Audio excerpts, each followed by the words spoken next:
नमो भगवते वासुदेवाय।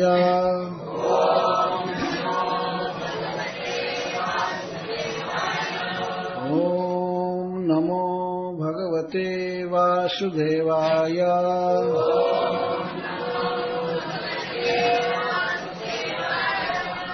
ओम नमो भगवते वासुदेवाय।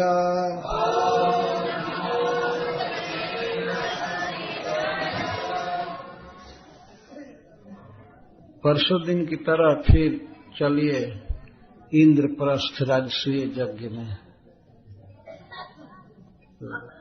वहां श्री नारद जी प्रवचन कर रहे हैं और मुख्य श्रोता हैं युधिष्ठिर महाराज। युधिष्ठिर महाराज के प्रश्न का उत्तर दे रहे हैं कि मेरे जैसा गृहमूढ़ धीर क्या करने से भगवान का धाम प्राप्त करेगा, मुक्ति प्राप्त करेगा, दुख से मुक्त होगा। महाराज युधिष्ठिर बहुत महान पुरुष हैं, भगवान के परम भक्त, लेकिन फिर भी साधारण गृहस्थों का प्रतिनिधित्व कर रहे हैं। अपने को गृहमूढ़ धी कहते हैं। मैं घर गृहस्थी में फंसा हुआ मूर्ख व्यक्ति हूं। क्या करने से हमारे जीवन में परम हित होगा, या किसी भी गृहस्थ के लिए क्या उचित है दुख से मुक्त होने के लिए, भगवान को पाने के लिए। उनके इसी प्रश्न का उत्तर श्री नारद जी दे रहे हैं।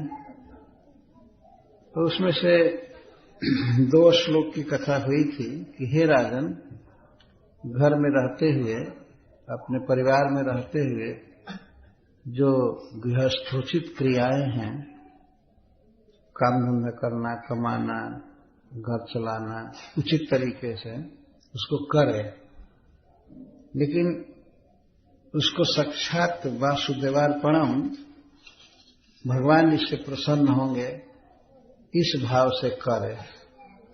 और उपासित महामुनि, और महामुनियों के पास रहे, उपासना करें उनकी। उपासना का अर्थ होता है निकट बैठना, उनका संग करना। तो मैं बताया था कि जो मौन रखते हैं, बोलते नहीं हैं, उनको मुनि कहते हैं। और जो केवल भगवान की बात बोलते हैं, भगवान का कीर्तन करते हैं, गीत गाते हैं, वे हैं महामुनि। महामुनियों का संग करे, उनसे प्रेम करे, ये गृहस्थ का कर्तव्य है। और इसके साथ ही साथ उस समाज में, वैष्णवों के समाज में, भगवान के परम मंगल में अवतार कथाओं को सुना करें। और जब भी समय मिले यथा कालम उपशांत जनावृतम, उपशांत लोगों के बीच में रहे, अर्थात भगवान के भक्तों के बीच में जब भी समय मिले रहे, यह कर्तव्य है। अब तीसरे श्लोक में बता रहे हैं, चौथे में प्रश्न के अनुसार चौथा है, तो सत्संगाच्छन कई संगम आत्मजायात्मजादिषु विमुच्येन्मुच्यमानेषु स्वयं स्वप्नवदुत्थितः। सत्संग द्वारा, सत्संगात शनकहि आत्मजायादिषु संगम विमुच्येत। भगवान के प्रेमियों का, भक्तों का संग करे और धीरे धीरे आत्मजायात्मजादिषु,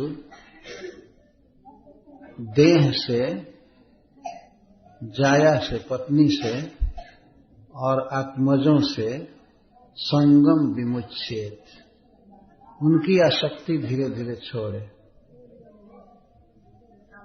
कैसे आसक्ति छूटेगी? जब दूसरे तरफ आसक्त होंगे तब।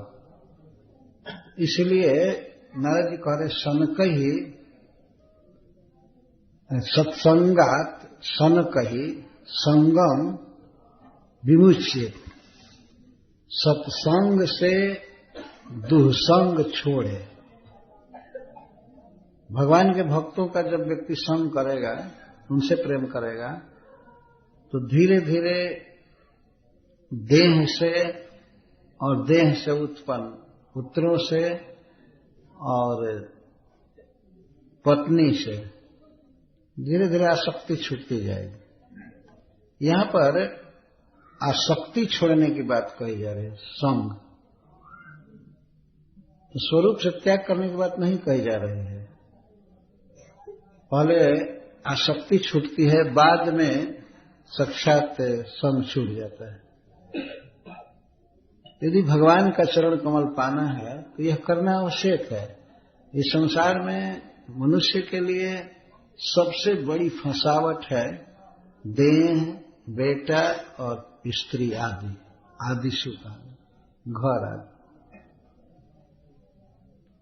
कभी कभी देखा जाता है कि कोई आदमी कहीं संग में जाता है, भक्तों के संग में, तो उसे ये अनुभव होने लगता है कि अरे यहां तो बड़ा कष्ट है।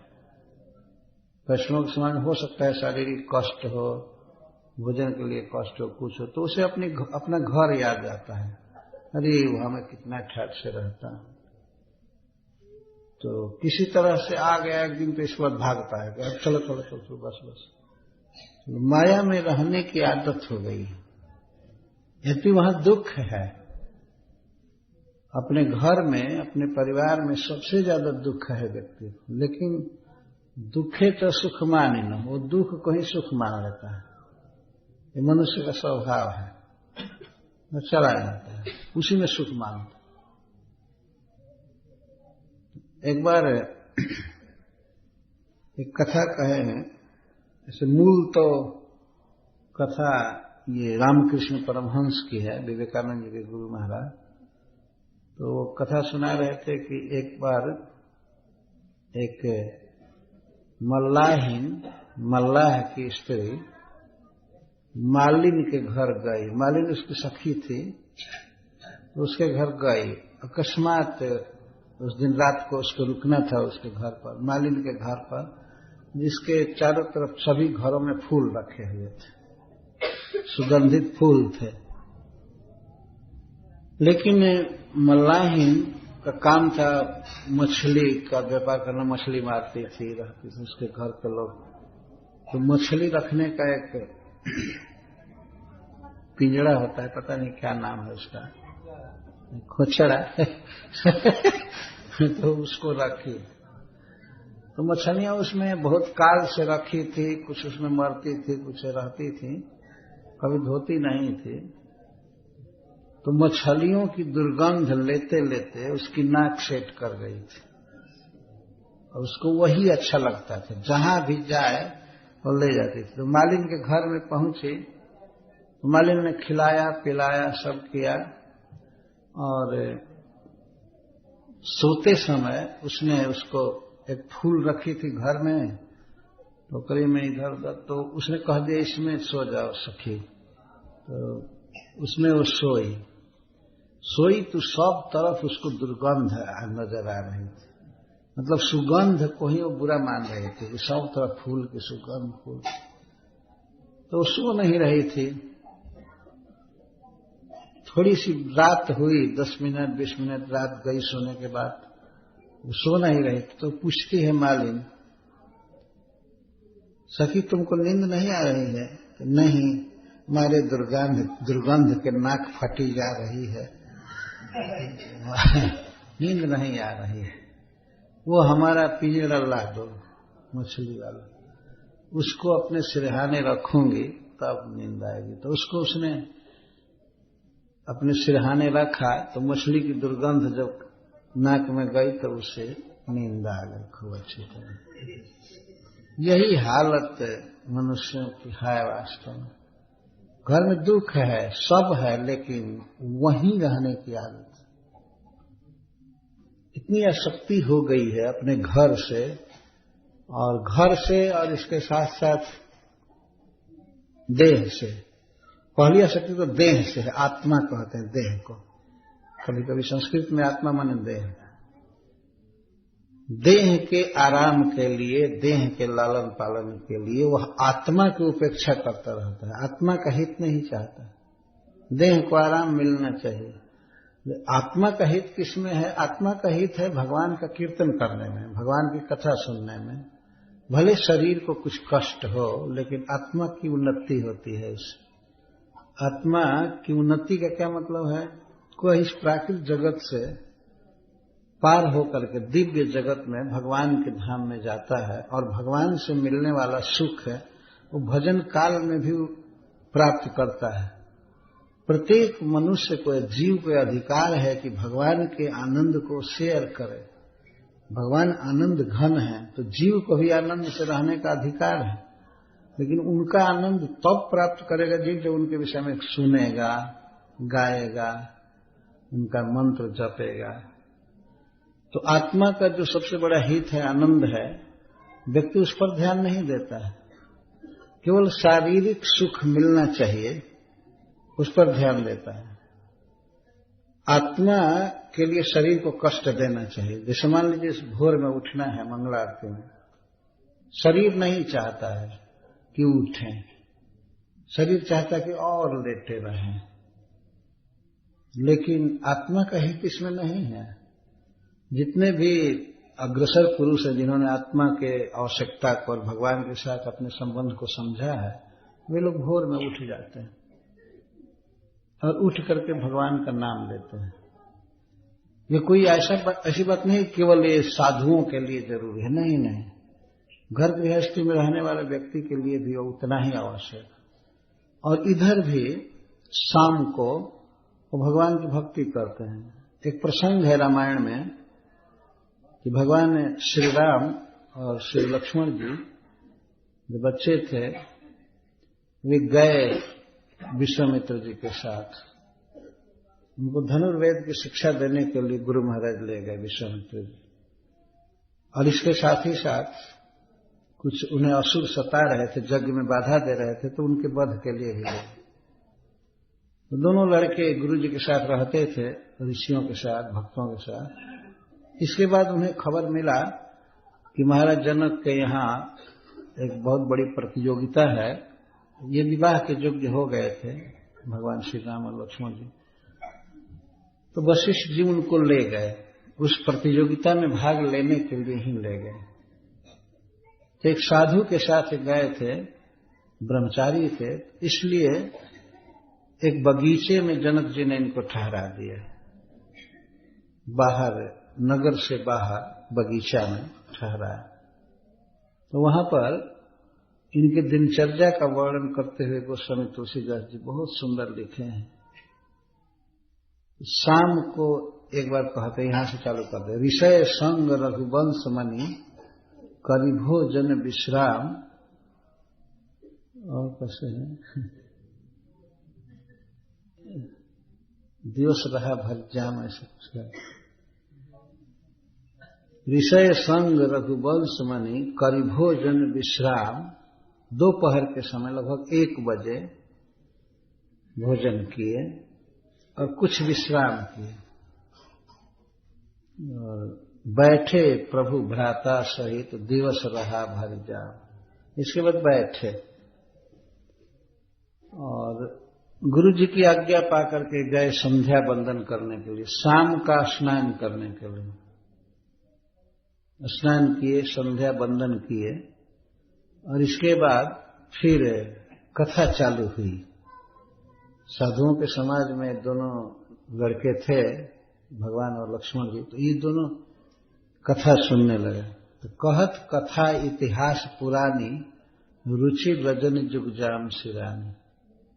गोस्वामी जी कहते हैं कथा सुनते और कहते, तो ये तो कहते नहीं थे, तो दोनों सुन रहे थे, लेकिन कथा कहते सुनते आधी रात बीत गई, 12 बजे तक कथा चली। ये रोज का नियम था। कहत कथा इतिहास पुरानी, कथा और इतिहास, पुराणी कथा सुनते थे। भागवत की कथा, इसका मतलब ये है पुराण की कथा। पुराण की कथा को पुरानी कथा कहते हैं, या पहले की कथाएं। आजकल की चर्चा नहीं, ये 3rd क्लास की चर्चा। ये दिल्ली में वह यह बोला, पटना में यह बोला, यह कचड़ा, ये सब नहीं, वर्तमान बात नहीं करते थे, पुरानी कथा है। पहले के राजर्षियों की कथा, भगवान के लीलावतार आदि, ब्रह्मर्षियों की कथा, पहले की कथा, ओल्ड इज गोल्ड, पहले की कथाएं होते थे, या पुराणों की कथा। ये कहते कहते रुचिर रजनी, वो रुचिर रात्रि, जुगजाम शिरानी, जुग का अर्थ है जोड़ा और जाम माने याम, 3 घंटे का एक याम होता है और 308 से गुणा करेंगे 24, अष्ट याम होता है, 8 याम दिन और रात मिलाकर, तो एक जाम 3 घंटे का हुआ। जुग जाम शिरानी, 2 याम बीत गया, इसका मतलब 3 घंटा और 3 घंटा 6 घंटा, तो ठीक 12 बज गया। 12 बजे तक कथा चली। तो मुनिवर शयन किन्ह तब जाई, लगे चरण चापन दो भाई। और गुरु महाराज विश्वामित्र जी जाकर जब सोए, तब दोनों भाई, ये नहीं था कि तुरंत अपना बेड डाले और सो गए, ये गए गुरु जी का चरण दबाने लगे, चापन लगे।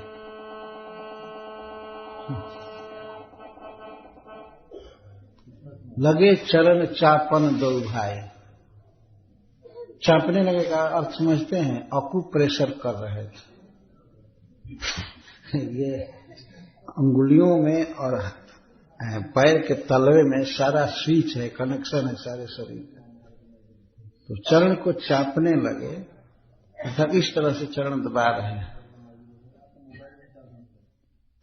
तो मुनिवर है सैन किन्ह तब जाई, लगे चरण चापन दो भाई। आधी रात तक तो कथा सुने और इसके बाद गुरु जी शयन किए तो दोनों भाई चरण चापने लगे। चरण दबा रहे थे। बार बार मुनि आज्ञा दिन ही, रघुबर जाई शयन तब की।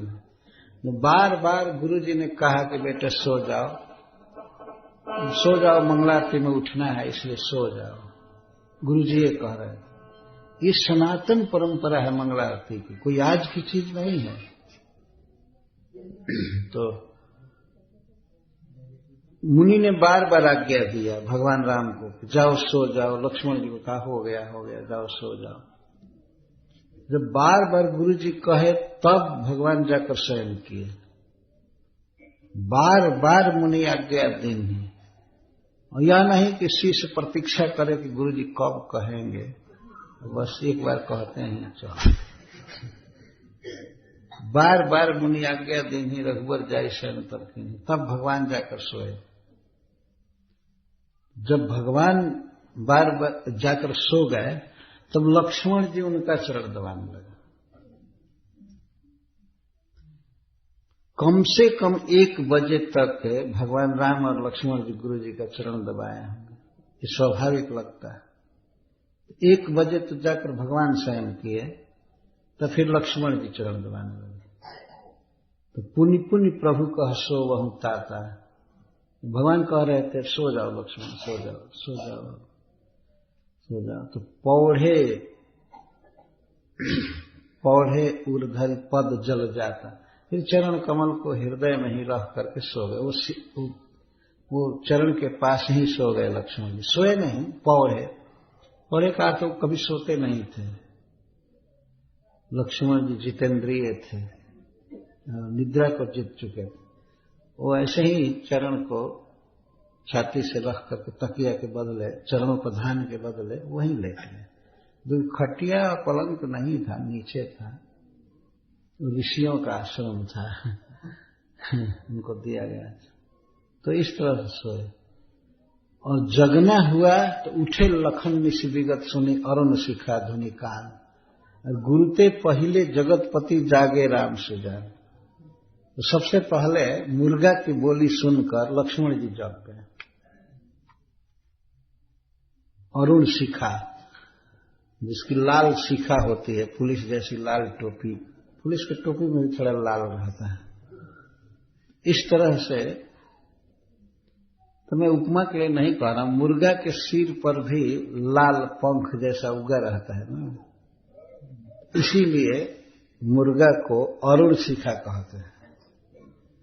तो ये 4 बजे बोलते ही हैं, अरुण शिखा ये बोलते हैं, यही अलार्म का काम करता है। स्वाभाविक प्रकृति है, ईश्वर के द्वारा बनाया हुआ स्वभाव मुर्गों का, भोर में बोलते हैं। तो मुर्गे की बोली सुनकर लक्ष्मण जी उठ गए। जगे नहीं कहा जा रहा है, वो तो थोड़ा सा लेटे हुए थे और उठ गए। 4 बजे उठ गए।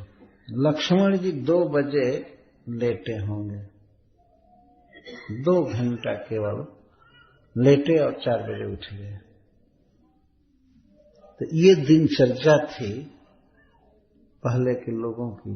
और बच्चे जो इस तरह से ट्रेनिंग ले रहे हैं, पढ़ाई कर रहे हैं, तो 2 घंटा लक्ष्मण जी सोए, 3 घंटा या 4 घंटा भगवान सोए होंगे।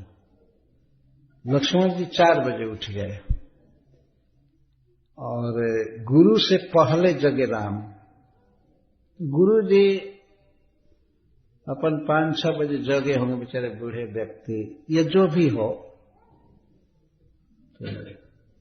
परंतु गुरु जी से पहले भगवान जग गए। गुरुते पहले जगतपति जागे राम सुजान। जो जगत के ईश्वर हैं वे प्रभु पहले जग गए, गुरु जी से पहले जगना था उनको।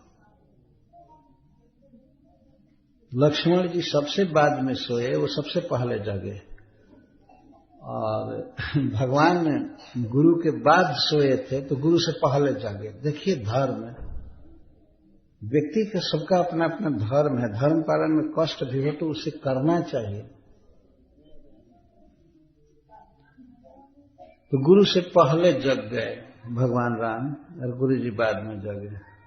तो आधी रात तक भागवत की कथा सुनना, कीर्तन करना ऋषियों के समाज में, और इतना कम सोना, भोर में उठ करके स्नान वगैरह करके बिल्कुल फिट है। ये था रूटीन ब्रह्मचारियों के लिए, साधुओं के लिए। तो गृहस्थों के लिए भी ऐसा ही है।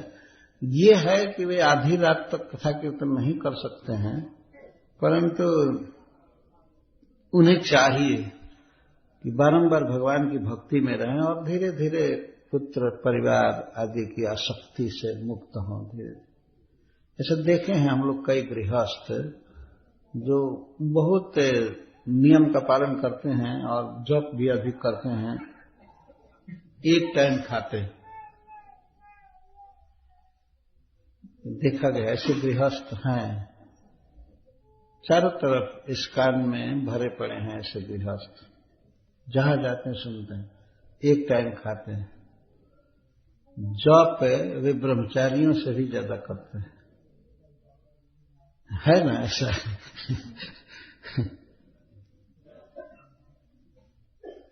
तो इस तरह से ये गृहस्थ का जीवन है। नारद जी बता रहे हैं कि धीरे धीरे जाया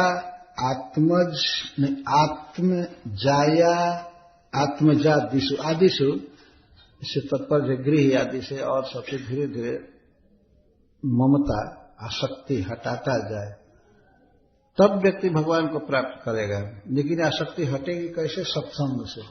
सत्संग का क्या अर्थ होता है? सत्य का अर्थ होता है विष्णु का भक्त। आप लोग सावधानी से सुने इस कथा को। आजकल सत्संग शब्द बहुत प्रचलित है। सत्संग का मतलब क्या होता है? सत्संग का पहला मतलब होता है भगवत संग, क्योंकि सत्य परमात्मा है, भगवान है, उनका संग सत्संग है। लेकिन उनका संग बिना उनके भक्त की कृपा से सुलभ नहीं होता है। इसलिए सत्संग का वास्तविक अर्थ किया जाता है भक्त संग, वैष्णव संग। तो भक्तों के, विष्णु के भक्तों के संग से ये भौतिक आसक्ति छोड़ते जाना चाहिए। विमुचित मुच्य मानेसु, यदि व्यक्ति नहीं भी छोड़ेगा इनको या इनकी आसक्ति को, फिर भी ये छूट ही जाएंगे। विमुच्य मानेसु, कोई आसक्ति छोड़े या न छोड़े, ये सब छोड़ने वाले हैं। अब देह की आसक्ति कोई छोड़े या न छोड़े, ये विमुच्य मानस देह खुद ही आत्मा को छोड़कर चला जाएगा। ये लोग प्रयोग करते हैं समाज में कि भाई देह छूट गया, देह छूट गया, मरने को कहते देह छूट गया, लेकिन देह को आत्मा नहीं छोड़ता है, आत्मा को देह छोड़ता है। अगर देखा जाए व्यवहार में, कोई भी आत्मा किसी देह के अंदर बैठा है, वो नहीं चाहता है कि मैं मरूं, देह छोड़ूं, भले कितना भी पुराना हो जाए, देह रोगी हो जाए, ऑपरेशन बाई ऑपरेशन जो भी करके मैं इसी में रहना चाहता हूं, ये कुछ भी हो। आत्मा चाहता है ना, आत्मा नहीं छोड़ना चाहता है इस देह को, लेकिन ये देह उसको छोड़कर गिर जाएगा, इसको कोई गम नहीं। ऐसे चेतन नहीं है, लेकिन वास्तव में जो योगी होते हैं, भगवान के परम भक्त, भगवान में अपने मन को अस्थिर करके वे देह छोड़ देते हैं अपनी इच्छा से। लेकिन अन्य सामान्य लोगों के लिए देह ही उनको छोड़ता है, वे देह को नहीं छोड़ते हैं। तो कहते हैं कि विमुचित मुच्य मानेषु, ये अपने आप ही छोड़ने वाले हैं। स्त्री भी एक दिन छूटने वाली है, छोड़ देती है। आत्मज लड़के तो जीवित अवस्था में ही सब छोड़ के किनारे हो गए, और आदमी उसको सह लेता है। क्या सह? एक बंगलोर में नौकरी कर रहा है, एक गुजरात में गया है, एक उधर गया है, सामने तुम्हारे सब चले गए, अपनी अपनी बीवी लेकर के वो है जहां तहां, छूटा कि नहीं? उनको थोड़े चिंता होती है कि हमारा बाप कैसे है, ये कुछ भी चिंता नहीं होती है। वो अब अपना बच्चा, अपनी स्त्री, अपना बैंक अकाउंट और सब अब वो उसमें फेर में पड़ते हैं। अगर कोई पितृभक्त हुआ तब वो कभी फोन करता है या पूछ लेता है कैसे हैं, कुछ दे देता है, नहीं तो, और वो दे भी देते हैं तो उसको बहुत बड़ा मानते हैं। अगर पिता की याद करके कुछ दिए तो वो समझते हैं पुत्र लोग कि हम बहुत बड़ा त्याग कर रहे हैं।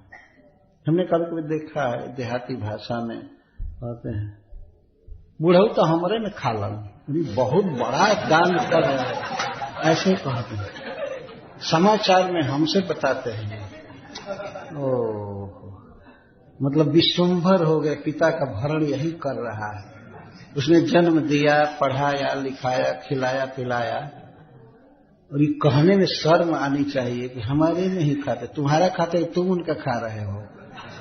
ये देखिए, लेकिन इस तरह की बात बोलता है। ये पितृभक्त, जो पिता का भक्त है वो ऐसे कहता है, वो तो हम हमारे में ही खा रहे हैं, ऐसा मतलब दूसरे सेवा नहीं कर रहे हैं, मैं उनको पोष रहा हूं। और बात भी इतने से ही संतुष्ट रहता है कि हाँ वो खिला रहा है, वो भी नहीं सोचता खिला रहे हैं भगवान कृष्ण तो उनका भजन करना चाहिए और बेटा बेटी ये सबसे धीरे धीरे ममता हटाना चाहिए, वो कभी नहीं सोचता है। जबकि स्वयं छूटेंगे। नारद जी उदाहरण दे, स्वयं स्वप्नवत उत्थित, स्वप्नवत उत्थित, ये कैसे छूटेंगे? जैसे सपना कोई देख रहा है और एक दिन सपना टूट जाएगा, तो सपना देखता हुआ उत्थित उठ करके ये अनुभव करे। सपना जिसका टूट गया है, जग गया है, तो जगे हुए व्यक्ति की तरह ये देखे कि ये सब जो देह का संबंध है और पुत्र का, स्त्री आदि का, ये स्वप्नवत है, ये सब छूट गया। मान लीजिए कोई सपना देख रहा है और सपना में उसे बहुत दुख है या सुख है, जो भी है, लेकिन जब उत्थित जब जग जाता है तो देखता है कि अरे सब बेकार था, कुछ नहीं है ना। लेकिन सपना अगर नहीं टूटा है तब तो वो दुख सुख का अनुभव करता रहता है। अगर सपना में मान लीजिए उसका कोई सिर काट दिया है तो वो सपना जब तक नहीं टूटेगा वो रोता रहेगा कि हाय हमारा मस्तक कट गया, ये हो गया, वो हो गया। मस्तक छेदनादिकम, ये श्रीमद् भागवतम में लिखा गया है। सपना में देखता है, या सपना में कभी कभी आदमी देखता है कि मैं रुपया का बंडल पा गया हूं, और मनोरथ करता है कि इसको ऐसे खर्च करूंगा, ऐसे खर्च करूंगा, लेकिन जब उठी जग जाता है तो न वहां बंडल है, न एक पैसा भी नहीं, कुछ नहीं। सपना में वो देखता रहता है, सपना कई प्रकार के वो देखता रहता है। बहुत बड़ा पद मिल गया है, मुझे ये हो गया है, और कभी बहुत धन की हानि हो गई, कभी ये हो गया, लेकिन कुछ नहीं हुआ है। तो सपना में देखे हुए पदार्थ जैसे जगने के बाद बिल्कुल समाप्त होते हैं, वैसे ही यह सपना, ये जरूर है कि यह 40 वर्ष का सपना है या 50 वर्ष का सपना है, लेकिन इसको तो टूटना ही है, ये तो बंद होगा ही। तो स्वप्न की तरह अपने देह को, संबंधियों को, पत्नी और बच्चे को देखने का अभ्यास करें। भगवान ने इसीलिए सपना की फैसिलिटी सबको दिया है। सपना अपने आप में झूठी वस्तु है, लेकिन परम सत्य को दर्शाने वाला है। सपना मिथ्या होता है, ये सपना क्यों भगवान देखने को देते हैं जीव को? इसलिए वो अनुभव करे कि जैसे स्वप्न झूठा है, ऐसे ही यह दुनिया झूठी है, अनुभव देने के लिए। लेकिन फिर भी आदमी रोज सपना देखता हुआ भी ज्ञान नहीं लेता है। तो मान लीजिए कोई ब्रह्मचारी है और उसका सपना देख रहा है कि मेरा विवाह हो गया है, और पूरा उसको दहेज भी मिला है, पालकी पर चढ़कर जा रहा है या घूम रहा है, उसको बहुत पैसा मिला हुआ सपना, लेकिन सपना टूटते ही कोई विवाह नहीं, कुछ नहीं, वही ब्रह्मचारी जी अकेले है ना।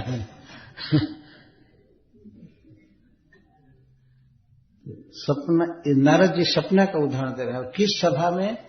जहां सारे गृहस्थ भरे हुए, ऋषि मुनि भरे थे।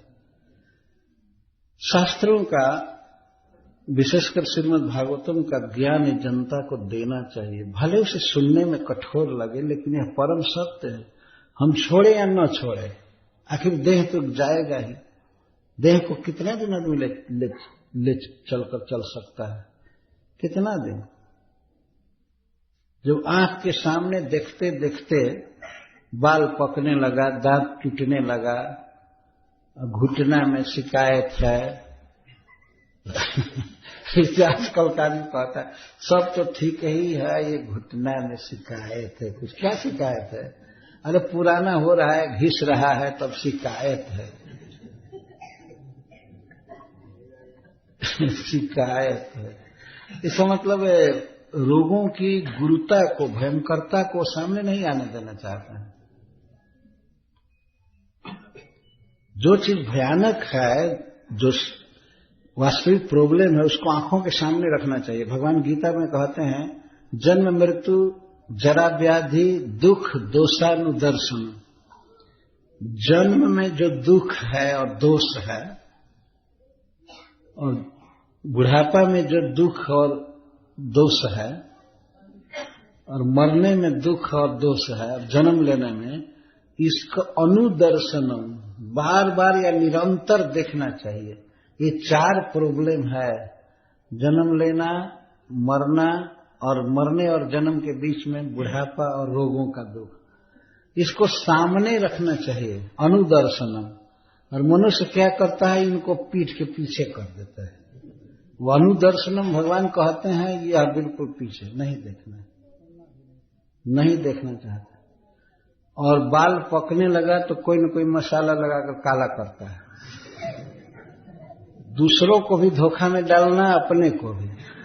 जब बाल पकने लगा तो भगवान का नोटिस है ना, सावधान होना चाहिए कि अब तो शरीर पकने लगा है, अब तो अवश्य माला जपनी चाहिए। लेकिन आदमी उसको इग्नोर करके बस अपनी संसार की आसक्ति को ही चलाना चाहता है। सब चीज नकली बना लेता है। अगर आंख की ज्योति कम होने लगे तो ये व्यक्ति सोचता है कि अगर चश्मा ले लिया तो अब बिल्कुल 16 वर्ष के लड़के के समान देखता रहूंगा, अब कोई चिंता नहीं। ठीक है, उपाय करना चाहिए देखने की शक्ति, लेकिन आंख पर चश्मा चढ़ाकर क्या करने के लिए? भागवत पढ़ने के लिए। जो मंदिर आने के लिए चश्मा लगाने, तब माना जाएगा कि यह व्यक्ति भगवत पथ पर है और अपनी इंद्रियों में जो तेज शक्ति ला रहा है तो ठीक कर रहा है। लेकिन मनुष्य वही भोगों के लिए ही ये सब उपाय करता है, भोगों के लिए उपाय। अगर मान लीजिए किसी को देखने की शक्ति नहीं रही तो चश्मा लगा तो क्या देखता है? टीवी देखता है और कहीं बैठकर अखबार पढ़ता रहता है। कई बार देखते हैं ना, ये अखबार पढ़ने के लिए चश्मा लिए, पूरा जिंदगी तक आंखें चलती नहीं है, अंत में दूसरे का सहारा लेकर के कुछ बरस जी करके गुजारा करना होता है। और ऐसा समय आता है, घुटना आदि की दुर्दशा, कि व्यक्ति जो खेत घुमा है, व्यापार किया है, कहां से कहां गया है, वो एक दिन अपने घर से बाहर जाने की शक्ति नहीं रखता है। किसी तरह से शौचालय चला जाता है तो लोग घर के इसी बात से खुश रहते हैं कि वो तो अपने से चल गलन। बाप रे बाप, भारी पुरुषार्थ कर रहे हैं। मतलब स्वयं अगर टॉयलेट चले गए तब बहुत अच्छा है, बुरा तब होंगे जब बिल्कुल सो जाएंगे ना। इस समय दोष नहीं देखते हैं बुढ़ापा का, कितना पंगु बना देता है।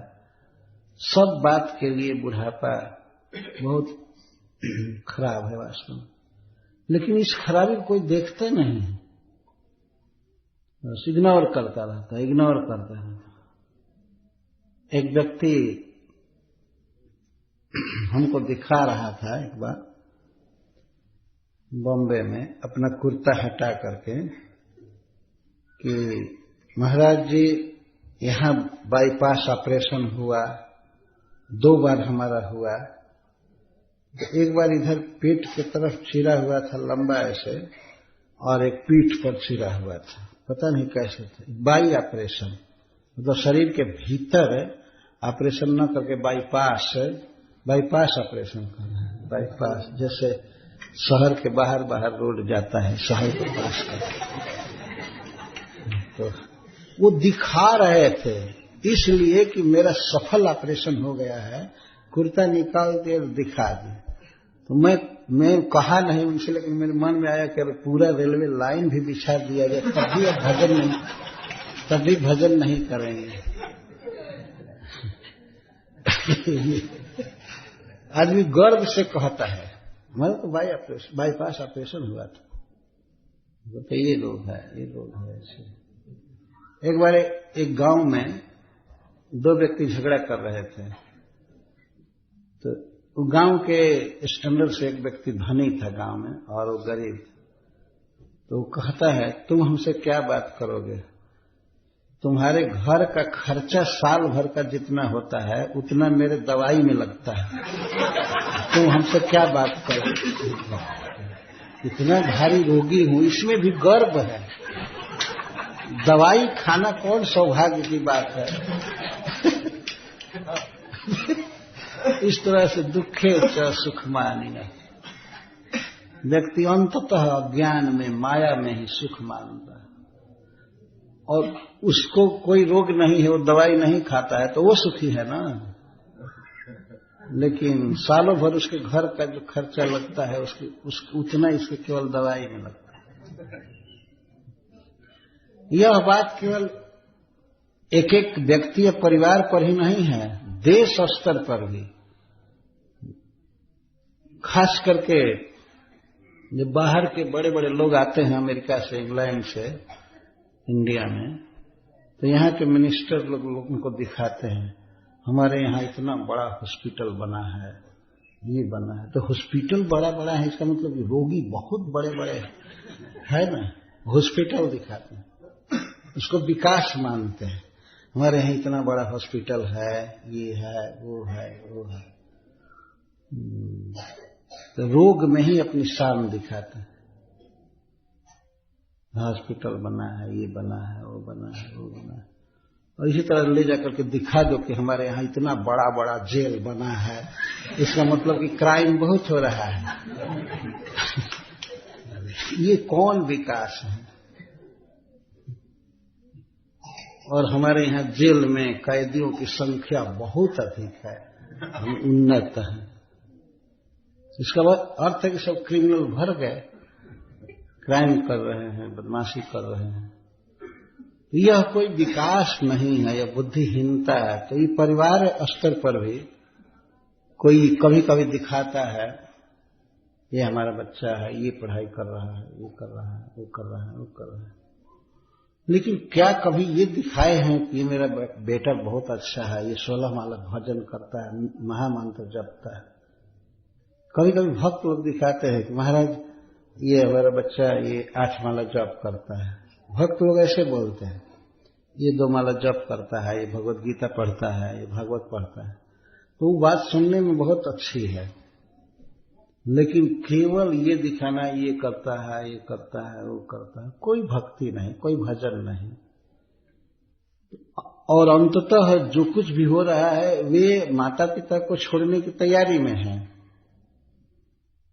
बस तैयारी में है कि जब ही नौकरी लगती है, विवाह होता है, तो चल उड़ जा रे पंछी अब ये देश हुआ रे। माता पिता कैसे हैं कोई चिंता नहीं, साल में 1-2 बार फोन कर देते हैं कभी कभी लोग, वही बहुत भारी हुआ। और अपनी प्रिया से रोज फोन पर बात करते हैं। और माता पिता से महीने में 1 कर दिए तब तो श्रवण कुमार ही हैं। और ये इतना बड़े भक्त है ना, और उनको करने में बहुत खर्च हो जाता है। जो कुछ भी हो, व्यक्ति को यहाँ शिक्षा दी जा रही है। नारद जी कह रहे हैं कि आत्मजायात्मजादिषु देह, आत्मज मतलब पुत्र, और जाया जिससे व्यक्ति जन्म लिया है। एक तो मां से जन्म लेता है, लेकिन स्त्री से भी जन्म लेता है, पत्नी से भी। पुत्र के रूप में पति ही जन्म लेता है, इसलिए पत्नी को जाया कहते हैं। आत्मा वही जायते पुत्र, पुत्र के रूप में पति को जन्म लेना होता है, तो उसको जाया कहते हैं। इसलिए स्कान में पत्नी को ही माता जी कहते हैं। और अपनी माँ को जब माँ कहेंगे तब पता चलेगा कि जन्म देने वाली माँ है, नहीं तो माता जी कहते हैं। अपनी पत्नी को ही कह देते, हमारी माता जी को कह देना है। एक बार एक व्यक्ति आया लुधियाना से, हमारे यहाँ दिल्ली से वृंदावन में, तो कहने लगा जल्दी जल्दी में, वो भक्त है, महाराज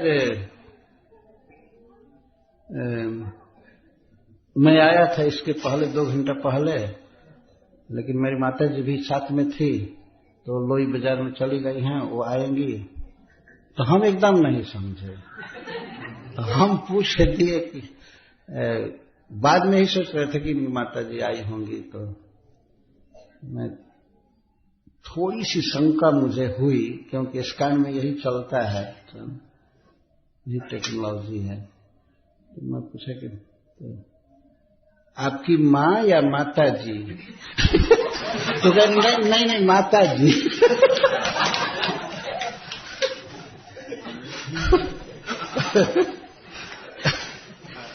नहीं महाराज, वो माता जी फलाने की माँ, अपने लड़की का नाम रखे, इतना भ्रम में डालते हैं। जो भी हो, जाया भी एक माँ ही है पति के लिए। तो जाया में ममता होती है बहुत अधिक घनिष्ठ। जहां व्यक्ति फंसा है उसी का नाम नारद जी ले रहे हैं कि देह में, बेटा में, पत्नी में, आदिशु। आदिशु माने और भी बहुत से, जैसे घर द्वार धन। तो किसी किसी की ममता भाई आदि में भी होती है, लेकिन मुख्य जो ममता के विषय है देह, आत्मज और जाया। जाया को बीच में रखा गया। देह, जाया वही है ना, और आत्मज आदिशु। इसकी ममता को छोड़ना चाहिए धीरे धीरे। कौन छोड़ेगा? जो व्यक्ति सत्संग करेगा वो छोड़ेगा, तो सत्संग करना चाहिए। नारद जी का कहने का आशय ये है। ये महाराज युधिष्ठिर के प्रश्न का उत्तर दे रहे हैं। ऐसे नहीं आजकल के धोखेबाज प्रवचन करता है, नहीं परिवार में आराम से रहो, खाओ पियो, गृहस्थ से बड़ा कौन है, बच्चों की सेवा करना यही ड्यूटी वर्शिप है। ऐसे लोग बोलते हैं। ये क्या पत्थर की पूजा करते हैं लोग। सीधा बोलते हैं, से अपने परिवार को पोषना, पढ़ाना लिखाना बच्चों को, ये ईश्वर की सेवा है, ये ईश्वर की सेवा। तो सबके घर में ऐसे ईश्वर भरे पड़े हैं और ईश्वर की सेवा करके नरक की यात्रा करेंगे।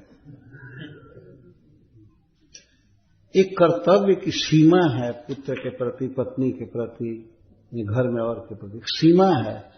कितनी सीमा तक आप आसक्ति रखेंगे। ऐसा नहीं कि उन्हीं को सर्वस्व मानकर रात दिन उसी में रचा पचा रहे व्यक्ति, ऐसा नहीं होना चाहिए। तो ऐसा व्यक्ति भगवान का चरण कमल नहीं पा सकता है, शुभ गति नहीं पाएगा।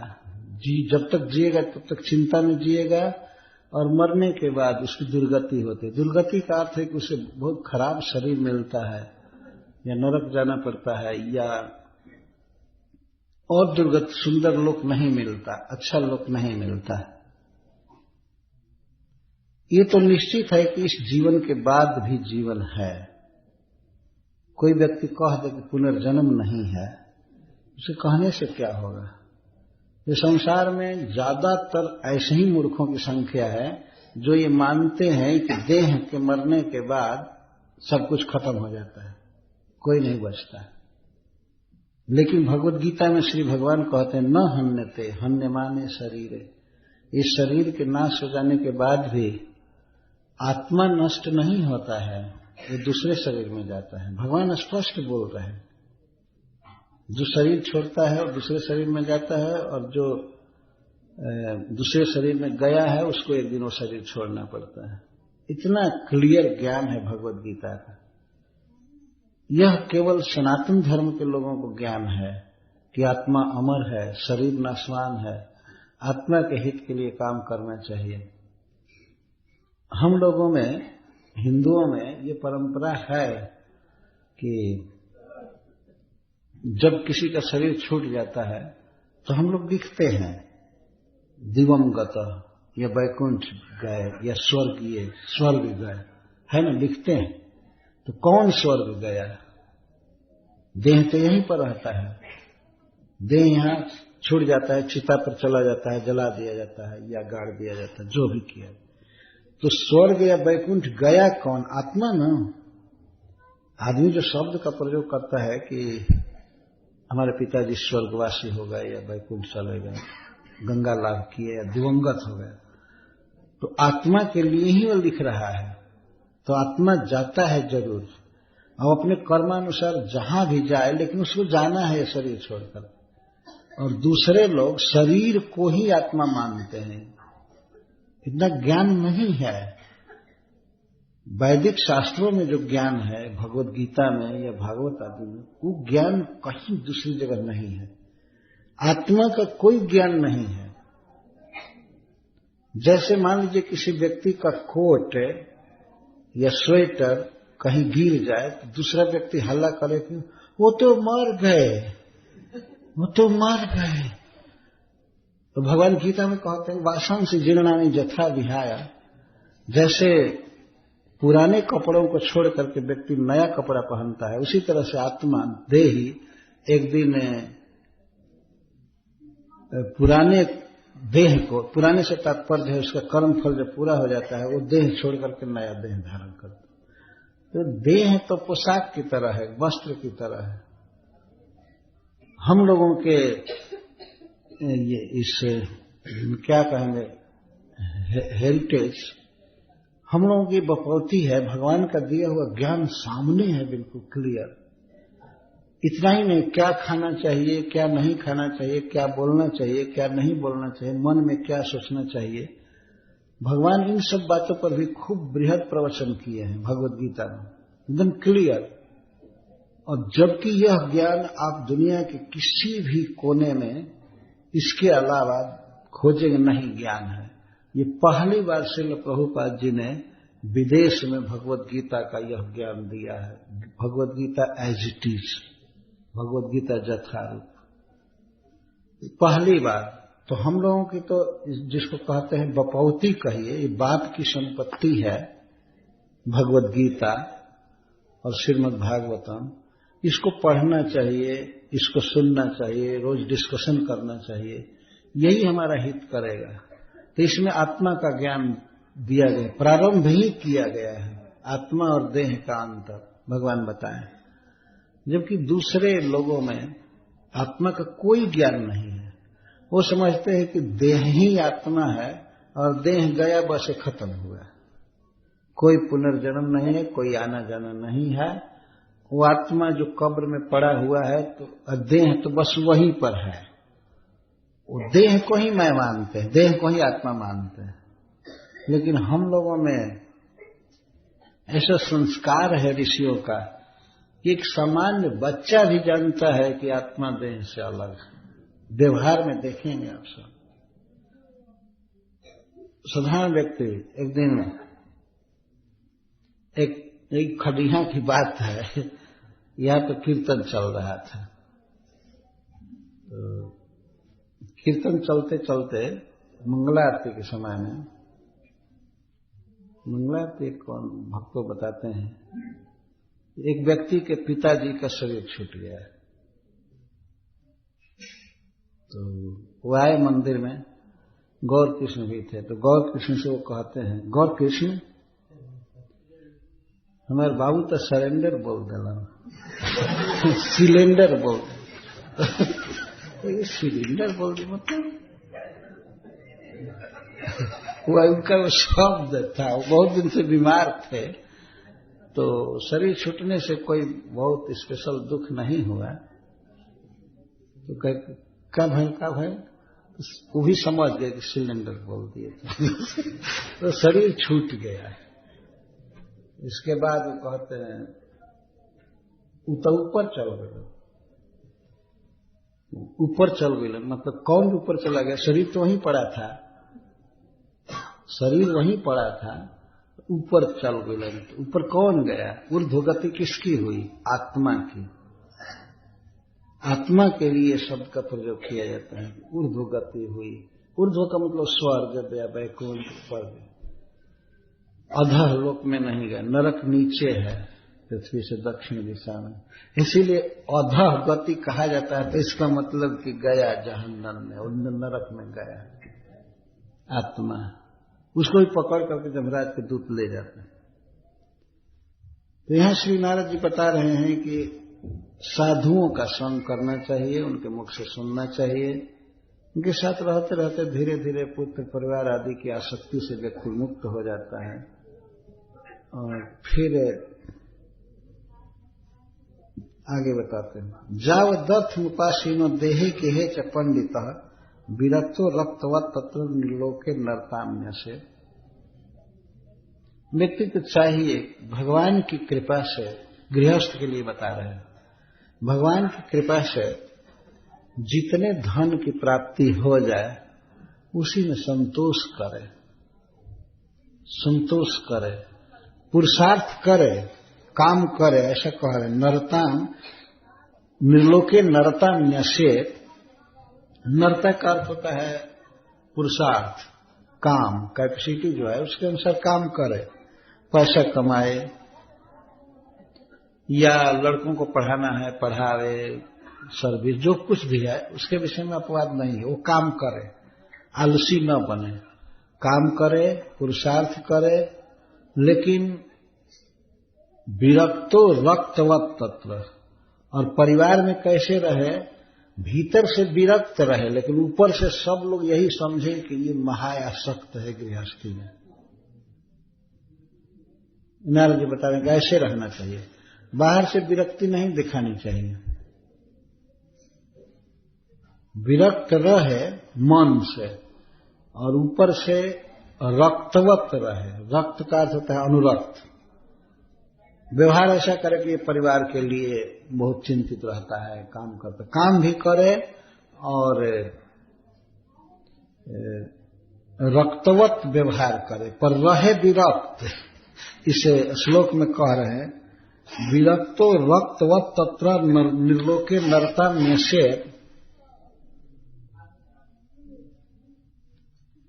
जावदर्थ उपासीनो, और घर में उतना ही प्रयोजन रखे, घर से संबंध इसीलिए रखे कि जावदर्थ उपासीनो, क्योंकि जरूरत है।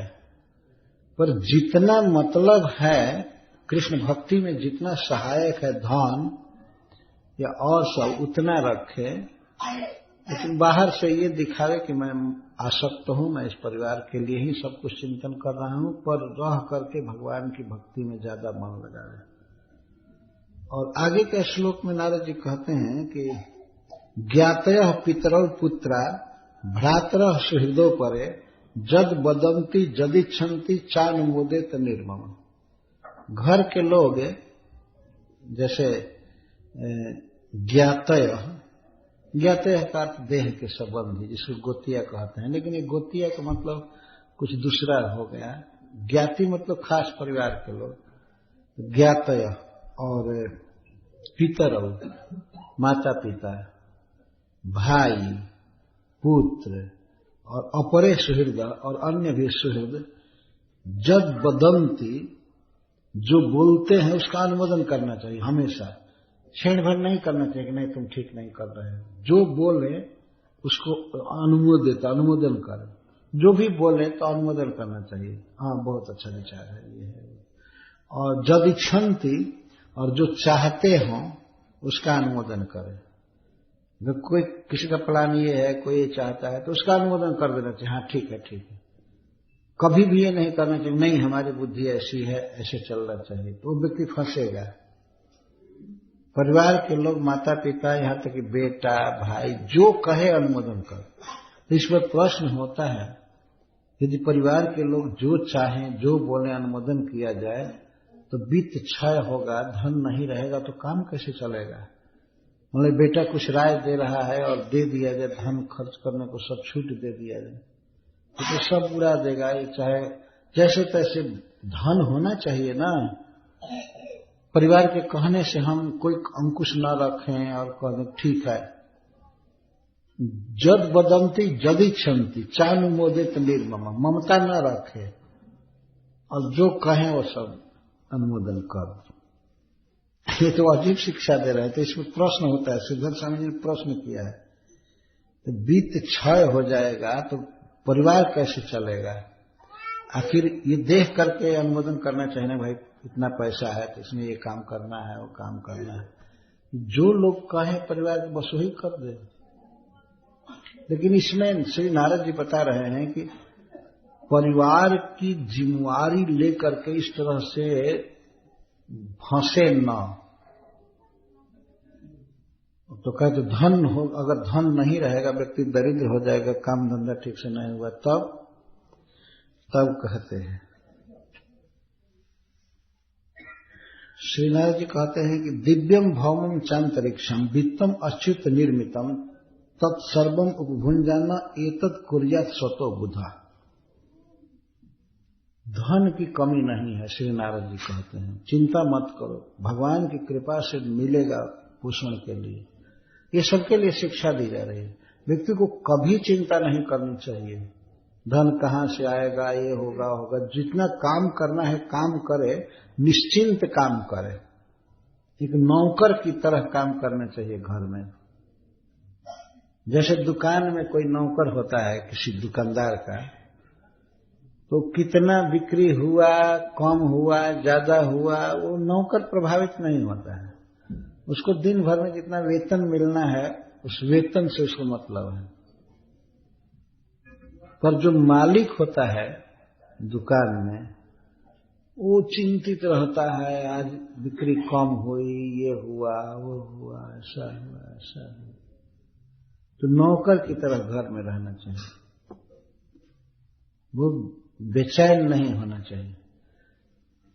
तो धन कहां से आएगा, तभी कहते हैं दिव्यम भौमम अंतरिक्षम। तो धन कुछ तो आकाश से मिल जाता है, दिव्य से, दिव्य धन। दिव्य धन का अर्थ है कि भगवान की कृपा से वर्षा आदि हो जाती है और वर्षा से अनाज उत्पन्न होते हैं, इसको दिव्य धन कहते हैं। हम देख रहे हैं सारे संसार में ये भगवान की व्यवस्था है, अनाज उत्पन्न होता ही है। हर एक साल भगवान की कृपा से अनाज उत्पन्न हो जाता है। जैसे इस क्षेत्र में इस साल दिव्य धन काफी हुआ, वर्षा से उत्पन्न हुआ। लोक में लोग कहते हैं भगवान मुंह चीरे है तो आहार देंगे ही, ये उनकी जिम्मेवारी है और उनकी सामर्थ्य है। भगवान देंगे। कुछ आकाश के वर्षा से उत्पन्न हो जाता है और कुछ भौमम। भौमम का अर्थ दो होता है। भौमम का अर्थ होता है भूमि में धन रहता है, खनिज वगैरह इसे तात्पर्य है। भगवान सब जगह धन रखे हैं, सृष्टि किए तो वही धन रखे हैं। तो सोना, अबरक, पेट्रोल जो भी है सब रखे, तो ये धन है। भौम का एक और भी अर्थ है कि पहले के लोग भूमि में गाड़ करके रखते थे धन, तो निधान सिद्ध स्वामी जी कहते रख देते। या इसमें भौमम का अर्थ है बैंक के, कुछ तो बचत होती है, रखते हैं। तो जो भी हो, एक भौम में धन है, भूमि से प्राप्त होता रहता। तो एक अंतरिक्ष से, अंतरिक्ष का अर्थ है अकस्मात मिल जाना। धन मिलता रहता है अकस्मात, किसी को लॉटरी में पड़ जाता है धन, उसको अंतरिक्ष धन कहते हैं। कहीं से कोई न कोई कुछ दे देता, अकस्मात, पहले से कोई आशा नहीं है लेकिन मिल जाता है। भोजन भी मिल जाता है। ऐसे ही बिना किसी योजना के, बिना प्लान के भगवान की व्यवस्था है, भोजन मिल ही जाता है, कपड़ा मिल ही जाता है, देखा गया है। तो भोजन, कपड़ा और घर है तो और क्या चाहिए। और घर मान लीजिए अपना घर ना हो, कहीं रात भर रहे किसी के घर में, तो आखिर काम तो चला ना, वो घर तो उठा कर ले नहीं जाएंगे। तो आज इस घर में, कल उस घर में। गृहस्थ के लिए ऐसी बात नहीं है कि वो यहां वहां घुमा करे, लेकिन घर रहने के लिए मिलेगा ही, और खाने के लिए मिलेगा, और कपड़ा भी मिलेगा। आज भी कोई व्यक्ति अगर कहीं खड़ा हो जाए और कहे कि हमको खाने को नहीं है, कपड़ा नहीं है, तो कुछ लोग दे देंगे। ये अंतरिक्ष धन है, काम चलेगा, चिंता नहीं करनी। वित्तम अच्युत निर्मितम। भगवान श्री कृष्ण जो इस जगत के रचयिता हैं, व्यवस्थापक हैं, उस सब जगह सबके लिए भोजन, पानी, कपड़ा, मकान किए हैं। जानते हैं दुख क्यों होता है कुछ लोगों को कि इनको अभाव नहीं होता है। भाई जी हनुमान प्रसाद पोद्दार जी कहा करते थे, धनियों का धन है निर्धन के धन का शोषण। धनियों के पास, जिनके पास काफी धन है, उनका धन क्या है? निर्धनों के धन का शोषण है। भगवान सृष्टि चलाने के लिए धन पर्याप्त भेजे हैं, सब कुछ, लेकिन उसमें से कुछ लोग ज्यादा ले लेते हैं। तो ज्यादा ले लिए हैं तो किसी के लिए कम पड़ रहा है। तो उपाय क्या है? भाई जी हनुमान प्रसाद पोद्दार जी कहते हैं कि उचित ये है कि उस धन को गरीबों को लौटाते रहना। अगर धनी के पास धन ज्यादा इकट्ठा हो रहा है तो उनको गरीबों के पास लौटाते रहना, बांटते रहना। इस तरह से बैलेंस बना करके जीना चाहिए और भगवान की भक्ति करनी चाहिए। धन की कमी नहीं है वास्तव में, चारों तरफ धन बिखरा हुआ है। अब जैसे हवा है, हवा में सांस लेने के लिए क्या हवा की कमी हो रही है? कहीं कमी नहीं हो रही। पानी की भी कमी नहीं है, पानी पर्याप्त है। और उसकी व्यवस्था की बात अलग है कि कैसे पानी प्राप्त किया जाए। भूमि में ही देखिए कितना पानी है, न बोरिंग करके पानी निकाला जा रहा है, कोई अभाव नहीं है, भगवान ने बनाया। तो इसी तरह से भोजन का भी अभाव नहीं है। यदि मनुष्य समाज और देवताओं का समाज, ये दोनों मिल जाए। भगवान गीता में कहते हैं कि अगर मनुष्य और देवता मिल जाए और एक दूसरे की मदद करें तो देवता पर्याप्त वर्षा करेंगे, पर मनुष्यों को चाहिए कि वे यज्ञ करें, मेरा कीर्तन करें, भजन करें और देवताओं का इस तरह पोषण करें। मनुष्यों में और देवताओं में भगवान कोऑपरेशन चाहते हैं, है? और कहते हैं देवान भावयतानेन ते देवा भावयन्ति वह परस्परम भावयन्तु श्रेय परम अवाप्स्यति। इस सृष्टि को कौन ठीक से चलाएगा? भगवान ने तो रच दिया, सारा सामान दे दिया, लेकिन दो प्राणी जिम्मेवार हैं, देवता लोग और मनुष्य। तो जो मनुष्य देवताओं को नहीं मानता है वो गधा है, वास्तव में बिल्कुल मूर्ख। देवता तो है ही, अभी प्रकाश आता है सूर्य का, ये सूर्य देवता प्रकाश दे रहे हैं, अग्नि देवता इतना आंच देते हैं, उष्मा देते हैं, वायु देवता हवा देकर के जिला रहे हैं। ये सारी व्यवस्था है, भगवान ने देवताओं को नियुक्त किया है। तो मनुष्य को चाहिए कि देवताओं का आदर करे, उनके लिए जो जरूरी है उनको दे, तो वे देवता तुमको देंगे। ते देवा भावयन्तु वह, देवता देते हैं।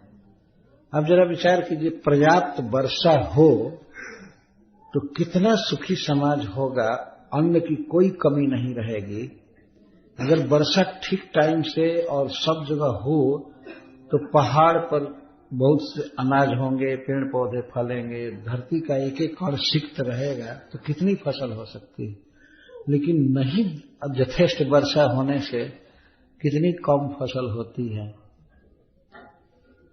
और कहीं कहीं नहर में हो जाता है, वो भी भगवान की ही व्यवस्था है, पानी नदी का ही है। तो व्यक्ति को चिंता नहीं करनी चाहिए, तेरा राम जी करेंगे बेड़ा पार, उदासी मन काहे को करें। अष्टम में भगवान सब चलाते हैं। जेकर खर्ची सवा मन के उपजे सवा से, ना जाने राम जी लगे हैं कौन फेर। वो तो कोई न कोई फेर लगा ही देते हैं। जिसका खर्चा सवा मन का है, आजकल के लड़के शायद मन नहीं जानते हैं, सवा मन मतलब लगभग 45 किलो हो जाएगा ना, 45 या 50 जो भी मन। तो इतना खर्चा है और उत्पन्न की कितना हुआ खेत में, सवा से, मतलब 1 किलो लगभग, थोड़ा ज्यादा। पर फिर भी भगवान राम सबका पार करते हैं। ये उनकी बृहद व्यवस्था है। मनुष्यों को चाहिए कि वे ईमानदार बने, वे गरीबों को देखें, गरीबों को सहारा दें। जिनको भगवान ने दिया है वे जितना भी कर सके गरीबों के लिए करना चाहिए। तो इस तरह से मनुष्य समाज सुखी रहेगा। एक कवि ने लिखा है कि वो प्रश्न करते कितना दान किया जाए, कितना दान किया जाए, हमारे पास खुद ही नहीं है। तो वो कहता है कि तुम्हारे पास यदि 1 रोटी है तो आधा दान कर दो। तो वो कहता है कि अरे हमारी इच्छा पूरी नहीं होगी, हमारा पेट नहीं भरेगा। तो वो कवि कहता है कौन है जिसकी इच्छा पूरी हो गई है? बड़े बड़े राजा लोग ऐसे ही छटपटाते हुए गए कि हमको कुछ नहीं है, ये नहीं है। जिनके अधीन सारा भूमंडल था वो लोग भी यही मान करके चले गए कि हमको कुछ नहीं मिला, हमारा मनोरथ नहीं पूरा हुआ। मनोरथ किसका पूरा हुआ है यहाँ? अतः अगर 1 रोटी भी भगवान की कृपा से मिल रही है तो आधी रोटी गरीबों को दे दो, दूसरे को दे दो। क्योंकि तुमको 1 रोटी नहीं मिली और आधी दे दिए तो उसको भी आधी मिल गई ना। हमको आधा ही मिला, ठीक है, तो उसको तो आधा मिल गया। लेकिन अगर हम 1 रोटी खा गए तो उसको तो बेचारे को कुछ नहीं मिला। तो वास्तव में मनुष्यों पर जिम्मेवारी है भगवान के द्वारा कि तुम अभावग्रस्त लोगों को देखो, उनकी आवश्यकता देखो, और कर सकते हो तो करो। ये जितनी शक्ति है उतना करो। अगर नहीं शक्ति है तो भगवान की दृष्टि में आदमी दोषी नहीं बनेगा। भगवान कहें ठीक है, बेचारे के पास है ही नहीं तो क्या करें। तो चिंता नहीं करनी चाहिए। इस श्लोक में ये बात बताई जा रही है, भगवान व्यवस्था दिए हैं, ऐसे ऐसे धन होता है, वर्षा होने से कितनी फसल होती है। इधर हम लोग पूछते थे कि खडिया में कैसे कथा करेंगे, कैसे करेंगे, पैदा नहीं हो रहा है। इस साल भक्तों ने बताया कि भगवान ने बहुत अच्छी वर्षा दी है, सब जगह फसल दिया है। अगर इसी तरह से मान लीजिए रेगुलर वर्षा होती रही तो अनाज की क्या कमी रहेगी। पृथ्वी में बहुत क्षमता है अन्न उत्पन्न करने की। तो इस तरह से धन की चिंता नहीं करनी चाहिए और भगवान की भक्ति पर ही जोर देना चाहिए। भगवान परिवार को चलाएंगे, पत्नी को चलाते हैं, सबको देंगे। भगवान पर विश्वास रखना चाहिए। जो व्यक्ति भगवान की भक्ति करता है तो उसको क्यों नहीं देंगे। एक श्लोक में कहा गया है कि भगवान विश्वम्भर हैं। विष्णु को विश्वम्भर कहा जाता है। विश्वम्भरति इति विश्वम्भर, जो पूरे विश्व का पालन करे। तो जो प्रभु पूरे विश्व के भरण करने वाले हैं तो क्या अपने भक्तों का भरण नहीं करेंगे? तो निश्चित करेंगे।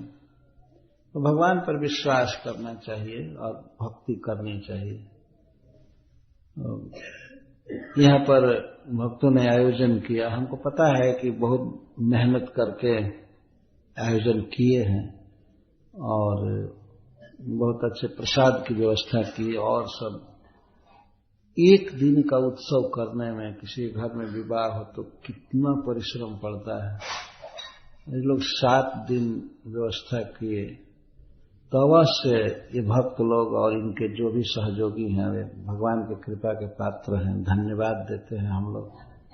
वास्तव में ऐसा आयोजन करके लोगों को भगवान की कथा सुनाना, कीर्तन का सुयोग देना, ये बहुत पुण्य का काम है।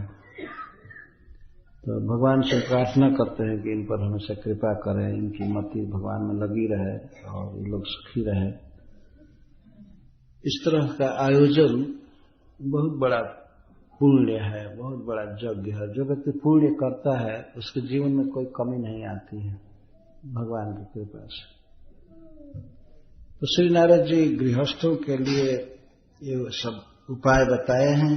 इसके बाद तो ये बताते हैं कि घर में कोई चूहा है, सर्प है, मक्खी है, ये खरगोश है, गिलहरी है, ये कोई भी, तो उनको अपने परिवार का ही समझना चाहिए।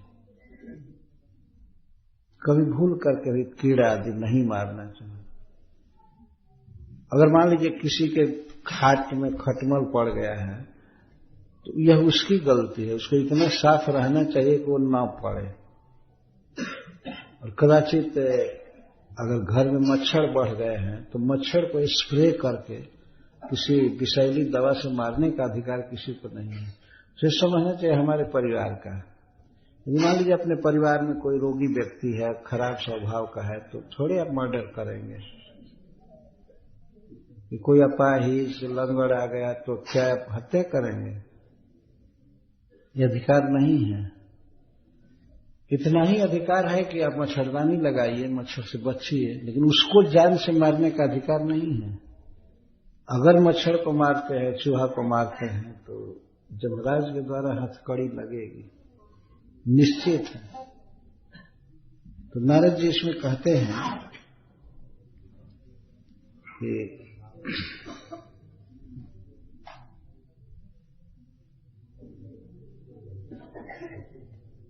वो आगे कहते हैं, मृगोष्ठ खरमर कासु सरीसृप खगमक्षिका आत्मनः पुत्रवत पश्येत तैरेशम अंतरम किया। श्रीनाथ जी कहते हैं मर्क, बानर, उष्ट्र, ऊंट, बानर ने मृग, मृग का अर्थ हरिण, हरिण और भी पशु, और ऊंट, खर, खर का अर्थ गधा, और मरकट, बानर, आखू, चूहा, सरीसृप, सांप, खग, पक्षी जो खेत में खा लेते हैं, मक्षिका, माछी, आत्मनः पुत्रवत पश्येत, अपने खास औरस पुत्र की तरह इनको देखना चाहिए कि हमारे पुत्र है। कितनी उदार दृष्टि है नारद जी की। इसको कहते हैं भगवत भजन, उदार दृष्टि। इनको अपने बेटा के समान समझे, पुत्र के समान। तैरेशा अंतरम कियत, उनमें और अपने पुत्र में अंतर क्या है, नारद जी का प्रश्न है। तई है ये सब, इनमें और पुत्रों में क्या अंतर है। अगर ये व्यक्ति देखे कि नहीं ये तो पुत्र तो कोई उत्पात नहीं करते, लेकिन पुत्र जितना उत्पात करते हैं वो नहीं करेंगे। ये सब जीव, कोई भी ऊंट, बानर या गदहा या पक्षी या मक्खी, क्या आपके बक्से से पैसा ले जाएगा? लेकिन बेटा तो ले जाते हैं। अरे वो आएगा, कितना खाएगा? खेत में मान लीजिए खाने लगा तो कुछ खाएगा, बस पेट भर जाएगा, चला जाएगा। केवल एक जीव है जो संग्रह करता है, वो है चूहा।